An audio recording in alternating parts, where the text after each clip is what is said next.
What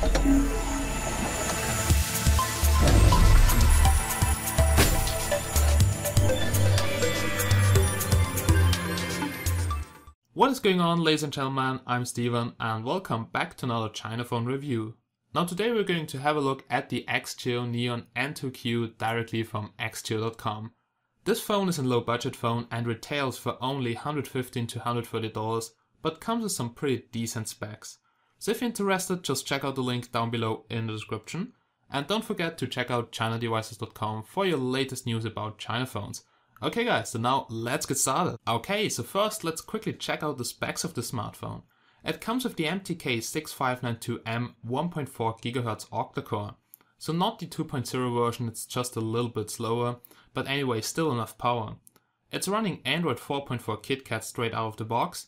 Here it's called Neonado UI because yeah, it's pretty close to stock so Android open source project keyboard, and it is very smooth. It comes with a 5-inch IPS OGS Quarter HD screen. That doesn't mean QHD like 4K or something, it's just 960 x 540. But anyway, the screen looks good, so it's not HD, but actually I have to say it looks really sharp and good, you will see it later anyway. It comes with quad band GSM, that means 850, 900, 1800 and 1900 MHz. And just be sure to check those frequencies with the frequencies which your provider uses. Because in some countries maybe it doesn't work. On WCDMA, so 3G, we unfortunately just have dual band, so 850 and 2100 MHz. It comes with 1 GB of RAM, 8 GB of ROM, and 5 megapixel front-facing camera which is interpolated, rear camera is 8 megapixels. It comes with Wi-Fi and Bluetooth onboard, dual SIM cards, 2100 mAh battery, which should be enough for 1 day of use, and it's designed to be very slim, so it's just about 7.5mm thick, which I really like. The design is very basic, and let's just have a look at the smartphone and let's do a quick unboxing. So let's go guys. Now I have already unpacked everything because there was so much in the package, it's just incredible. I have also ordered the Axgio Power Slot L6U, because this is a 6-port charger and this one retails currently for only $15 on Amazon. So you get for $15 a wall charger with 6 USB ports. Here in Austria I don't even get a single one for $15.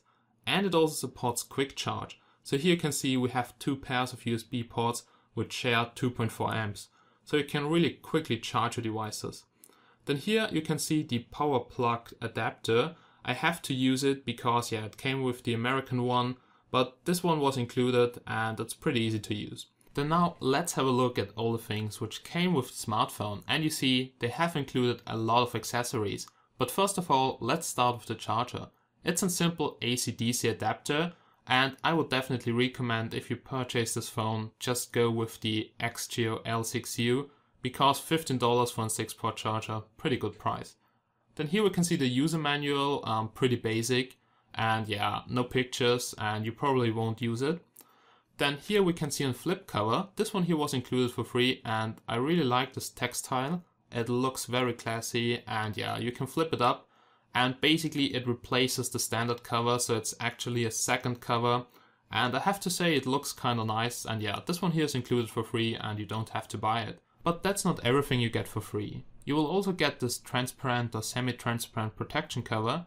And this should protect the original back cover, but I will probably use the flip cover because the flip cover looks much better than this protection cover here.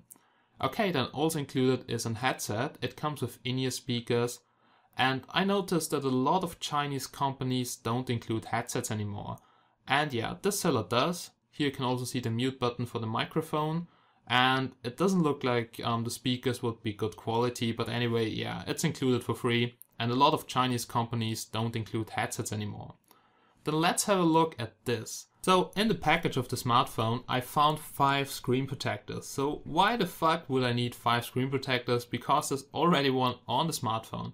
But anyway, it's nice to have and pretty cool that the seller includes them as a little gift.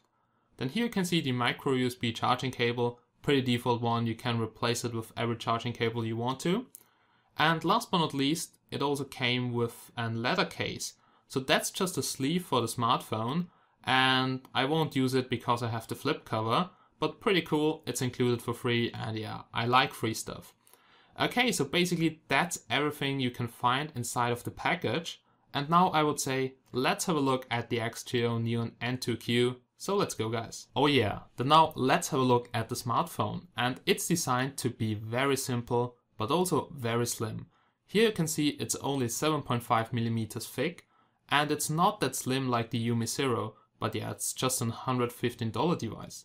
The backside is very simple, made out of plastic, and it's in black, comes with the Axgio logo, speaker grid. Here at the top we can see the LED flash, here in the middle probably the back microphone and the back camera. Okay, so that's the backside, very simple design. Here at the top we can see the micro USB charging port and the 3.5mm headphone jack for the headset. Then let's have a look here at the frame. And the left side and the right side of the frame is made out of metal. So here we have a little metal part and it feels pretty good, just like the Vico S100. And here at the bottom we have the bottom microphone which you use for calls. So the metal frame feels pretty good, but the bottom side and the top side of the frame, so basically the bumpers, are just made out of plastic. Here you can see the capacitive home button, menu button and back button. And yeah, let's turn off the screen with the power button here located at the left side. And if you turn it off, it looks really good, completely black when it's turned off. And yeah, the power button and the volume rockers are located at the left side of the frame here. And the buttons are made out of plastic, but the frame here is made out of metal. If you have a look here at the top, you can see the front-facing camera. Here we have proximity and light sensor, and in the middle we have the speaker. Yeah, so basically that's it. But now let's turn it around and let's remove the back cover, because you can remove the back cover and also you can take out the battery. So let's do this. And you can easily remove it with your fingernail, just pull it off. And the battery looks really strange because it's very huge, but it's very slim. So we can take it out of the phone, just with the fingernail here. And if you have a look at this, then you can see the battery is very slim because yeah, the whole phone is just 7.5mm thick. And let's have a look at the battery. It's a 3.8 volts lithium ion polymer battery pack, and it has a capacity of 2100 mAh. So 1 day of usage is possible, and I just came through 2 days because I've tested it now for 1 week. And yeah, here we have the EMA numbers, and we can see we have 2 EMA numbers because it's a dual SIM phone. We have here SIM card slot 1, here you can see my micro SIM card in the slot, and we also have SIM card slot 2, which is the bottom SIM card slot, and this one here is a big SIM card slot. Then also here at the bottom we have the back speaker, not the best quality, tends to oversteer, but yeah, it's pretty okay for the price. Then let's go up here, you can see made in China as always. This one here is a micro SD card slot to extend your internal memory. Here we have the battery contacts, and here at the top once again the camera lens, which is actually pretty big. The LED flash, but now I can't see the back microphone. There was a little hole in the cover, but there's no hole in here, so yeah, I think that was just one fake hole. Then here you can see one of the antennas. And the most parts of the phone are made out of plastic. We just have the small metal frame, which is made out of metal. But anyway, pretty good in the $115, $130 price range. So let me reattach the battery, and let's also attach the new flip cover. This replaces the original cover, and I have to say it looks kinda nice because it looks almost the same like the Elephone P3000 flip cover. Okay, so that's it, and now we have attached the flip cover. And you can change the cover whenever you want to. And yeah, it looks really nice, and yeah, that's it. And now let's have a look at the smartphone. So let's turn it on and let's see how the Octa-core performs. So let's go. Okay guys, I've now turned on the smartphone. The boot time is about 30 seconds. It shows some strange yellow KitKat boot screen. But anyway, we're now here in Android and everything feels very smooth. The launcher, everything is very close to stock Android open source project. And it doesn't consume much RAM, and I really like that. Now the only thing which I don't really like is if you have a look at the screen from a different angle, then you can see it turns a little bit yellow. I'm not sure what's causing this, but anyway, it is getting better from day to day, so it's a really strange issue. But if you look at the screen like this, then you won't even notice it. Okay, then let's go to the settings and about the phone to find something out about the smartphone. And here we can see it is really running Android 4.4.2, so let's just tap this. Here we have the KitKat animation, so let's go back. This is KitKat. We can also see here the build number. It's from an Alps phone, KitKat1. And here we have system updates, and it's checking now for an update, but yeah, I don't think there will be system updates, at least over-the-air updates. Maybe we have updates on need-ROM or directly from the seller. Then here in the settings we also have Wi-Fi, Bluetooth, we also have SIM management for the dual SIM features, and as you can see, Wi-Fi is working. I'm now connected to my home network, pretty good signal actually. I'm now also downloading some application here from the Google Play Store. So let's go back to the settings. We have here Bluetooth that also works. Under more, we basically have all the things you also have on another Android phone. Then here we have some device settings like motions and gestures. It has a proximity sensor and you can also use air gestures. So let's just try this. We can go here to the menu. And yeah, it's not that accurate. So just like on the Galaxy S4, it's more a gimmick than a real feature. And I'm not using this at all, so I just keep it deactivated. But yeah, it's nice to have a proximity sensor in the smartphone and pretty good for a $115 phone. Okay, then let's go back here to settings. And in the settings, we also have different things like wake up gestures. And they are pretty cool, but they can get very annoying because they're not really accurate. And for instance, let's just turn it on. And if I now lock the screen, then I can wake up the phone by drawing some gestures on the screen like a C for contacts, but this is not really accurate. If you have the phone in your pocket, then you can also activate contacts or the camera or something, and this can get really annoying and also drains the battery, so I wouldn't use this. But yeah, it's nice to have. Then here we also have storage, and here we can see we have two partitions, one 1.14 gig partition and another 5 gig partition. This equals 6 GB, so the total ROM space is about 8 GB. You can also repartition your partitions. If you want to do that, just check out chinadevices.com. We have a lot of tutorials for this. Here we have language and input, and here you can see we have a lot of languages included, not only English and Chinese, and you can set it to every language you want to. Just some words will remain in English, but yeah, that's common. And you can also install a different keyboard. Here we have accounts and all that stuff. And yeah, basically all the things you can find on every other Android phone. But here we also have, for instance, apps and battery. So let's just quickly check out battery. And yeah, those battery stats are not accurate. I haven't charged it to 100%. But here you can see the screen takes the most power. This is not really common on dual SIM phones. And also the screen looks a little bit yellow from some angles. So I'm really not sure what screen they have used, but I would say it's okay for a $150 phone. Then let's go here to apps, and here we can go to running apps. So here we can check out the memory consumption of the ROM. And yeah, we can see here about 440 megabytes used of 1 GB, so we have more than 50% of the RAM free, and that's pretty good because the ROM is really clean. And let's go here to all apps. Here you can see no Chinese applications, no malware, no spyware. So yeah, this phone is really clean. Then let's go back to the settings, and I would say basically that's it. That's everything you can find here in the settings. Now first of all, let's have a look at the Android status bar. Everything is working as it should. Here you can see the notifications, and I've just downloaded this game here from the Google Play Store, and everything works as it should. It comes with the Play Store and Google Apps pre-installed. You know, Google is not allowed in China. Some phones don't come with Google Apps pre-installed. But here you don't have to worry, it comes with all the Google things pre-installed. Here you can check out the quick access buttons like Wi-Fi, Bluetooth, GPS, everything is supported. We can also go back to the home screen and check out the dial application. And let's just try to call some random number, let's see if it is working. And you will maybe get this roaming warning. This can be disabled in the settings, so in the SIM settings, or just go here to yes and you will be able to do calls. And yeah, it's now calling some random number here in Austria. And let's just see if the light sensor, proximity sensor is working. So if I cover it with my finger, it shuts off the display. That's great, it's very responsive. We have here the dial pad, we have here the speaker, so you can now hear it. The quality is okay, not the best, but yeah, what do you expect from a $115 phone? This is how it sounds, but yeah, always when I want to test it, nobody's talking. And yeah, okay, that was just some random helpline number here in Austria. And the phone is working well in my country. You just have to make sure that the frequencies are supported. So just check them out and compare them with the frequencies which your provider is using. We're now here in the browser. You can also start your movie playback. It's not laggy. The Octa-core does a pretty good job.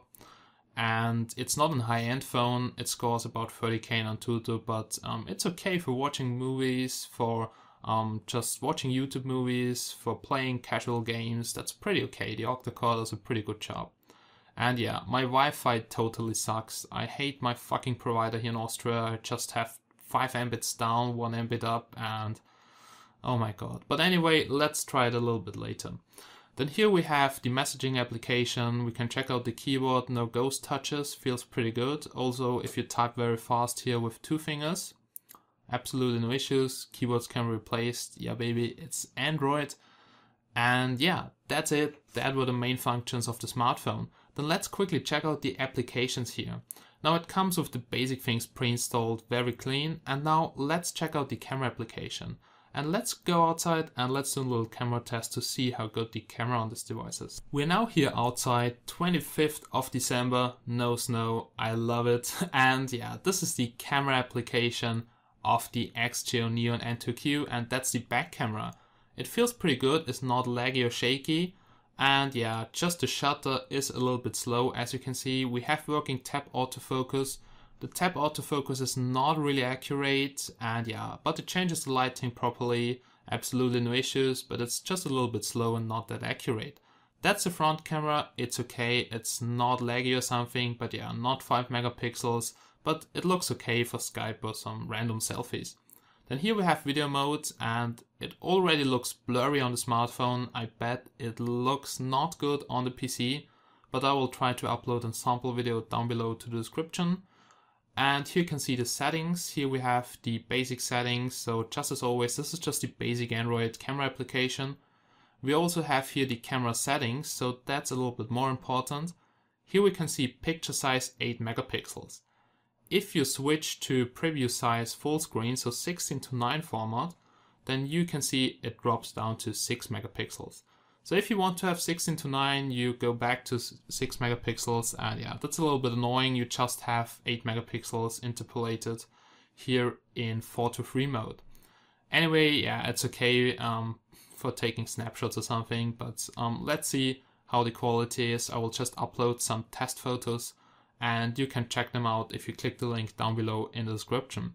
Yeah, that was the camera application of the Axgio Neon N2Q.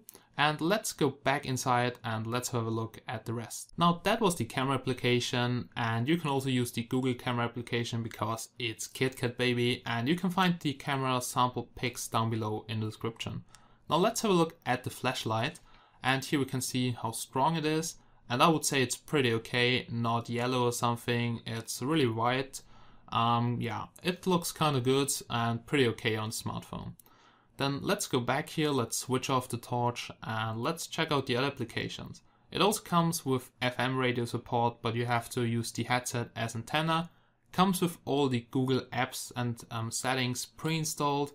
We also have here Google Maps, and it works very good. Also GPS is just working nice on the smartphone.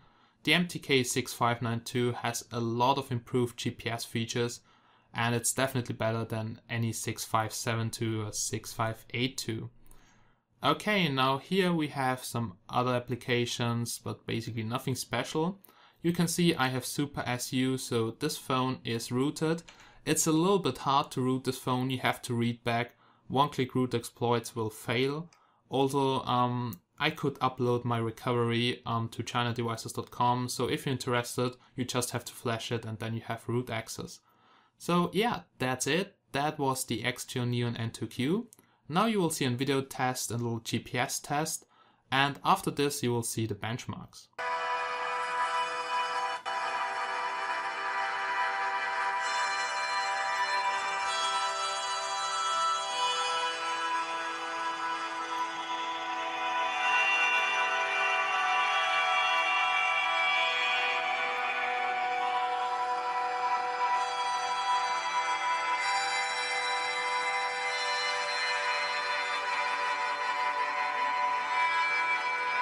Okay, we're now outside again, and now let's do the GPS test. I have to say I have done the GPS fix to improve the GPS a little bit, but it was also working straight out of the box. But with the GPS fix it's better because you have the latest e-profiles for your country and for your region on your smartphone. And here we can see a fix takes about 5 seconds, so this is pretty okay. Accuracy goes down to 10 or 9 feet, and that's pretty common on China phones. And also GPS in my car worked perfectly. Whoops. Okay, and now you will see some benchmarks.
Oh yeah, we're now at the end of this review, and here comes my conclusion about the Axgio Neon N2Q. Now, I really enjoyed testing this device. The software, so Android KitKat, is smooth as hell. It runs very good on this device, it doesn't consume much RAM. They did a pretty good job on the ROM. And also the performance is really okay. It's not the 2.0 GHz Octa-core, it just has 1 GB of RAM. But I have to say the performance is really good, also because the software is really good. Now the price, really nice, just $115, and it comes with a lot of accessories, so basically everything you have seen in this video except of the 6-port charger, which I would buy too because $15, who cares. Now the only things which I didn't really like was the screen. It has some really strange viewing angles and although the resolution is not the best. The camera is okay, the autofocus is not really accurate, and the design is just very simple, very basic, actually nothing special. But for the price and if you just look for a low budget smartphone, it's a pretty good thing. You can also have a look at the Vico S100, basically the same, and it also comes with a metal frame and all that. And also Elephone does some pretty nice smartphones, but also have a look at the Axgio Neon N2Q, and you can find the link down below in the description. Also don't forget to check out chinadevices.com. And as always guys, thank you so much for watching. I really hope I see you again in my next video, so have a nice day and bye bye.